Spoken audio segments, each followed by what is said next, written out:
পৃথিবী বড় স্বার্থপর, দুনিয়া বড় স্বার্থপর। দুনিয়া কাউরে জায়গা দেয় না, দুনিয়া কাউরে জায়গা দেয় না।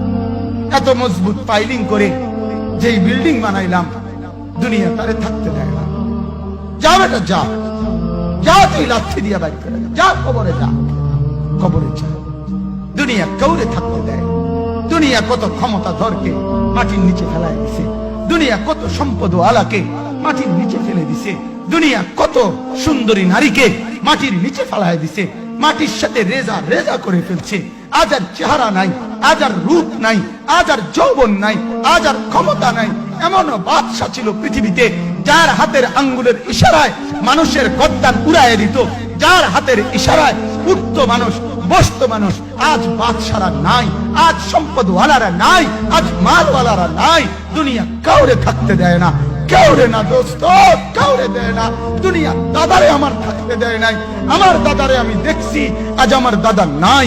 আমার নানারে আমি দেখছি, আমার নানা নাই। আমার দাদিরে আমি দেখছি, আমার দাদি নাই। আমার নানিরে আমি দেখছি, আমার নানি নাই। আমার বাবারে আমি দেখছি, 14 লক্ষ টাকা বাবার পেনশনের আমি সব ডাক্তারের পিছনে খরচ করে ফেলছি, বাড়ির ফসলের জমি বিক্রি করে ফেলছি। আমার বাপ যেন না মরে বারবার বারেন হসপিটালে নিছি, কিন্তু দুনিয়া আমার বাপকে থাকতে দেয় নাই। আমার বাপ কবরে চলে গেছে। দুনিয়া কাউরে থাকতে দেয় না, কাউরে না, কাউরে না, কাউরে না, কাউরে না। আমার বাপ দুনিয়া কাউরে থাকতে দেয় না। তুমি থাকবা না, তুমি থাকবা না। দুনিয়ার ধোকায় পড়ো না বাপ, দুনিয়ার ধোকায় পড়ো না। মাকে বুঝান, আজ মারা বেসামাল হয়ে গেছে, আজ বোনেরা বেসামাল হয়ে গেছে, বেপরদার উৎসব তুলে দিছে। এটা যেন আল্লাহর সাথে যুদ্ধ করছে। আল্লাহ করোনা না, তুমি আরো কিছু দাও, আমরা বেপরদিকে ছাড়বো না। যুবক ছেলেগুলো যেন বলতেছে, আল্লাহ তুমি করোনা দেওয়ার চাই দাও। অশ্লীল ছবি দেখা, ফেসবুকে নর্তকী দেখা আমরা ছাড়বো না। দেখি তুমি কি করতে পারো, তুমি যা করার করো। দোকানদার ব্যবসায়ীরা হারামের লেনদেন করা বন্ধ করছে না, সুদখোর সুদ ছাড়ছে না, ঘুষখোর ঘুষ ছাড়ছে না, নাফরমান আর জিনাকার ব্যভিচারী এরা কেউ কিছু ছাড়ছে না।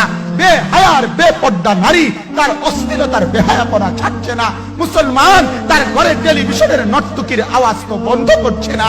হায় করোনা কিভাবে যাবে, আযাব কিভাবে যাবে বলেন, বলেন, বলেন আপনি।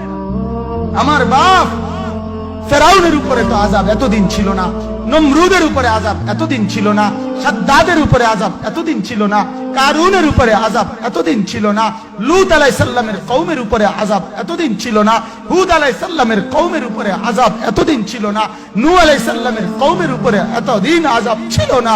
আজ আমরা মালিককে এই পরিমাণ নারাজ করছি, মালিক এত বেশি নারাজ। আজ 1 বছর হয়ে গেছে, 1 বছরের চাইতে বেশি হয়ে গেছে, কই করোনার মহামারীর আযাব তো যাচ্ছে না, গেছে গা বলে। আমাদের লক্ষ লক্ষ বাচ্চার পড়ালেখা বন্ধ, এরা নষ্ট হওয়ার চূড়ান্ত পর্যায়ে পৌঁছে গেছে। মোবাইল এদেরকে শেষ করে দিছে। লক্ষ লক্ষ ছেলে।